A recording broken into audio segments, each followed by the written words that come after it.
দেখতেই পাচ্ছেন অনেক মানুষ এখানে, আমরাও যাচ্ছি। ভিউয়ার্স আসসালামু আলাইকুম। শুয়ে আছি, তো হঠাৎ করে মনে হলো যে আপনাদের জন্য একটা ব্লগ বানাই। তো আপনারা গেস করুন যে আজকে কোথায় যাচ্ছি। আইডিয়াগুলো মাথায় হঠাৎ করে আসে, হ্যাঁ, তো চিন্তা ভাবনা করে আইডিয়া জেনারেট করা যায় না।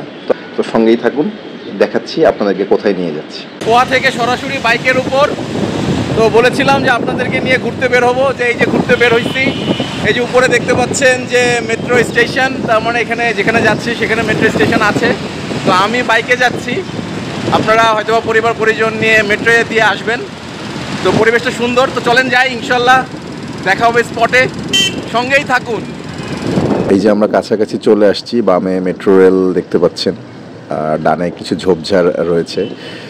তো ঝোপঝাড় দেখে আপনারা ভয় পাবেন না, এখানে আসে সাধারণত বিকেলে মানুষজন ঘুরতে আসে। আপনারা সামনে দেখতে পাচ্ছেন মানুষজন যাচ্ছে আর কি স্পটের দিকে, আমরাও যাচ্ছি। এই যে চলে আসছি, আমরা বলেছিলাম যে আপনাদের সঙ্গে নিয়ে এখানে আসবো বেড়াতে। আমরা আসলে চলে আসছি। তো এটা হচ্ছে শুরুর মুহূর্ত। ডান দিকে নাগরদোলা দেখতে পেলেন, বাম দিকে আসলে খোলা পরিবেশ, পাশে মেট্রো রেল আছে, মানুষজন আসলে ভেতরে ঢুকছে, কিছু ফুড কোর্ট আছে, পাশেই হাওয়াই মিঠাই দেখতে পেলাম। শিশুরা এবং বড়রা উভয়ই আসলে বসে আনন্দ করতে পারবেন। এখানে ছাতার ভিতরে বসে আছে আসলে লোকজন, মিষ্টি রোদে ভালো লাগছে হয়তো বা। বাচ্চাদের জন্য বেলুন আছে, বাচ্চাদেরকে কিনে দিতে পারবেন। এখানে আসলে অনেক ফরেনাররাও ঘুরতে আসেন, কয়েকজন চাইনিজ এবং ইউরোপিয়ানের সাথে দেখা হয়েছিল। তো জায়গাটা আসলে বেশ ভালো, উপভোগ্য। এখানে আসলে একই জায়গা থেকে পাশাপাশি মেট্রো রেল চলছে এবং বিমান নামছে, এরকম দৃশ্য উপভোগ করা যায়। যদি বিকালের দিকে আসা যায় তাহলে এরকম দৃশ্য আসলে হরহামেশাই উপভোগ করা যায়। তো এসেই দেখতে পেলাম যে তারা খুনসুটি করছে, একজন আরেকজনের সাথে খেলা করছে, মজা করছে। তো সাথে এসে আরেকজন পণ্ডিত তাদের সাথে যোগ দিল, এখন মজাটা আরও বাড়বে। এই যে নাগরদোলা এবং রোলিং নৌকা, বাচ্চা এবং বড়রা উভয় এখানে বসে আসলে এনজয় করতে পারবেন। পাশ দিয়ে মেট্রো রেল ছুটে যাচ্ছে, পাশে পানি, মানুষজন বসে আছে, খুব সুন্দর লাগবে।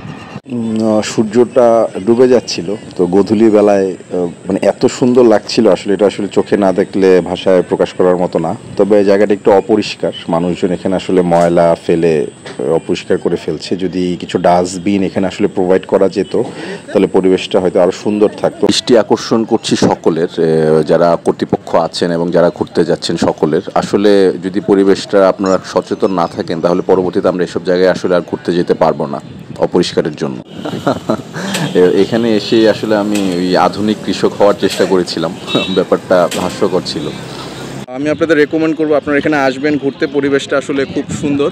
অনেকে এখানে পরিবার সহ ঘুরতে আসে, সকলের এনজয় করার জন্য। এখানে বাচ্চাদের জন্য দোলনা আছে, আবার রোলিং নৌকা আছে।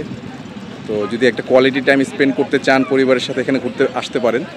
তো এটার জায়গাটা হচ্ছে উত্তরা দক্ষিণ অথবা উত্তরা সেন্টার, এই দুইটা স্টপেজে আসলে নামতে পারেন। নেমে কোনো রিক্সাওয়ালাকে বা কোনো একটা অটোওয়ালাকে বললেই এই স্পটে নিয়ে আসবে, খুব সহজ রাস্তা। আপনারা যেটা দেখতে পাচ্ছেন যে নাগরদোলা, এই যে নাগরদোলা, আপনারা যদি ফ্যামিলি সহ আসেন, বাচ্চাদের নিয়ে আসেন, তাহলে নাগরদোলায় হয়তো বা আপনাদের সুন্দর একটা সময় কাটবে। আপনারা বাচ্চাদের নিয়ে উঠবেন, মজা করবেন। তো ঢাকা শহরে আসলে এত বদ্ধ পরিবেশে ঘোরার মতো জায়গা থাকে না, তো এখানে খোলা জায়গা আছে, পাশে পানির পরিবেশ আছে, একটা মেলার মতো পরিবেশ সৃষ্টি হয়েছে।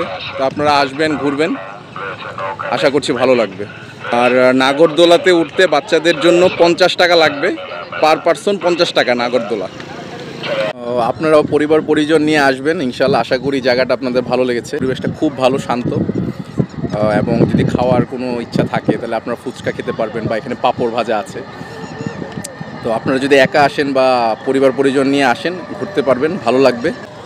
আর কী ধরনের ভিডিও দেখতে চান কমেন্টে জানান, আশা করছি সেই ধরনের ভিডিও আপনাদেরকে খুব সুন্দরভাবে দেখাতে পারবো। যদি ভিডিওটি ভালো লাগে তাহলে লাইক, কমেন্ট, শেয়ার করুন। ধন্যবাদ।